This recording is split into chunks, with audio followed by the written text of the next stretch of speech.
আসসালামু আলাইকুম। এখন আমি আপনাদেরকে দেখাবো কিভাবে প্রোডাক্টের ভ্যারিয়েশন তৈরি করতে হয়। প্রোডাক্টের ভ্যারিয়েশন তৈরি করার জন্য আমাদেরকে প্রথমে যে কাজগুলো করা লাগবে সেটা হচ্ছে দুটো জিনিস তৈরি করা লাগবে। একটা হচ্ছে ভ্যারিয়েশনের নাম এবং আরেকটা হচ্ছে ভ্যারিয়েশনের প্যারামিটারগুলো। তো প্রথমে আমি যদি বাম পাশের মেনুতে আসি তাহলে দেখতে পারবে প্রোডাক্ট ভ্যারিয়েশনে ঢোকার পর ভ্যারিয়েশন এবং ভ্যারিয়েশন ডাটা। তো প্রথমে আমি ভ্যারিয়েশনে ক্লিক করলাম। দেখেন আমার দুইটা ভ্যারিয়েশন করা আছে, একটা হচ্ছে কালার, একটা হচ্ছে সাইজ। আপনি নতুন ভ্যারিয়েশন করতে চাইলে এখান থেকে অ্যাড ভ্যারিয়েশনে ক্লিক করে নতুন ভ্যারিয়েশন তৈরি করে নিতে পারবেন। প্রথমবার ভ্যারিয়েশন তৈরি করার পর আপনার আসতে হবে হচ্ছে ভ্যারিয়েশন ডাটাতে।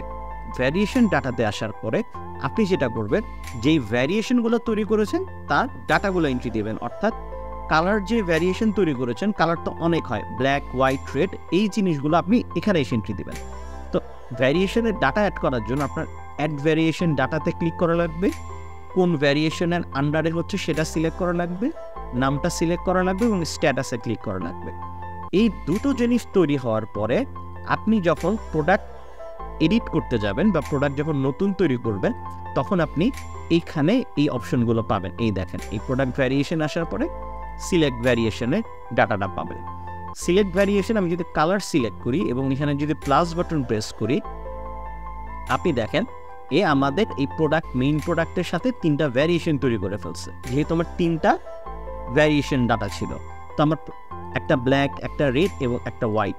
এবং যদি দেখেন পারচেস প্রাইস সব 100, এটা হচ্ছে আমাদের মেইন প্রোডাক্ট থেকে নিয়ে আসছে এবং সেল প্রাইসও আমার মেইন প্রোডাক্ট থেকে নিয়ে আসছে। আপনি চাইলে এখানে এডিট করতে পারেন এই ডাটাগুলো, এবং এই ডাটাগুলো যখন আমার এডিট হয়ে যাবে, এডিট হওয়ার পর যখন আমি সেভ ভ্যারিয়েশন দিব, তখন আমার এই সব কটা ভ্যারিয়েশন সেভ হয়ে যাবে। এখন আমি যখন প্রোডাক্ট পারচেস করতে যাব, অর্থাৎ এই ভ্যারিয়েশনের প্রোডাক্ট পারচেস করতে যাব, দেখেন আমি কি সুন্দরভাবে ইজিভাবে করা যায়। আমি পারচেজে আসব, নিউ পারচেজে আসব। নিউ পারচেজে আসার পরে ধরেন আমি যে কোনো একটা সাপ্লায়ার সিলেক্ট করলাম এবং আমি ভ্যারিয়েশন প্রোডাক্টটা সিলেক্ট করলাম। দেখেন এটা আমার মেইন প্রোডাক্ট ছিল এবং এই তিনটা ছিল হচ্ছে আমার ভ্যারিয়েন্ট। তো আমি মেইন প্রোডাক্টটা যখন সিলেক্ট করব, সাথে সাথে অ্যাড হয়ে গেল। দেখেন যেহেতু এটা মেইন প্রোডাক্ট, তাই এর নিচে একটা ভ্যারিয়েশনস নামে একটা বাটন চলে আসছে। যখনই আমি এই বাটনে প্রেস করব, দেখেন আমার যে তিনটা ভ্যারিয়েশন ক্রিয়েট করা ছিল, এই তিনটা ভ্যারিয়েশন আমার অটোমেটিক্যালি চলে আসছে এবং সেখানে যে আমি পারচেস প্রাইসগুলো সেট করেছিলাম সেগুলো চলে আসছে। ধরেন আমি ব্ল্যাক কিনবো 4টা এবং একে আমি বিক্রি করবো 150 টাকা করে। রেড কিনবো ধরেন 7টা, একে আমি বিক্রি করবো ধরেন 110 টাকা করে। আমি এই হোয়াইট কালারটা কিনবো না এবং আমি মেইন প্রোডাক্ট ধরেন আমি 10টা কিনবো, 100 টাকা করে 130 টাকা বিক্রি করবো। আমার সব কিছু হয়ে গেল। এখন আমি যে কোনো একটা পেমেন্ট মেথড সিলেক্ট করে আমি পারচেস করে ফেললাম, আমার প্রোডাক্ট স্টকে ঢুকে গেল।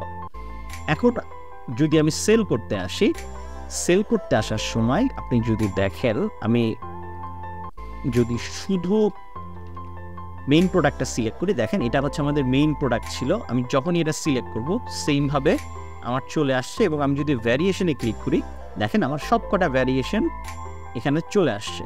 তো এইভাবে করে আমরা খুব সহজেই একটা প্রোডাক্ট তৈরি করে তার ভ্যারিয়েশন নিয়ে কাজ করতে পারবো। এবং আরও একটা মজার জিনিস হচ্ছে আমরা মাল্টিপল ভ্যারিয়েশন নিয়ে কাজ করতে পারবো। ধরেন আমাদের এখানে যদি দেখেন আমার ব্ল্যাকের একটা ভ্যারিয়েশন করা আছে, তাই না? এই যে আমার ইনভি প্রোডাক্টের একটা ভ্যারিয়েন্ট হচ্ছে ব্ল্যাক।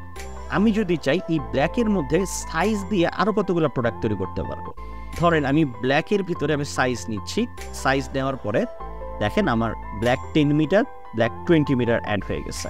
আমি যদি এখন সেভ ভ্যারিয়েন্ট করি, এই প্রোডাক্টটা আমার সেভ হয়ে গেছে। অর্থাৎ আমার ব্ল্যাকেরই আবার দুইটা ভ্যারিয়েন্ট চলে আসছে।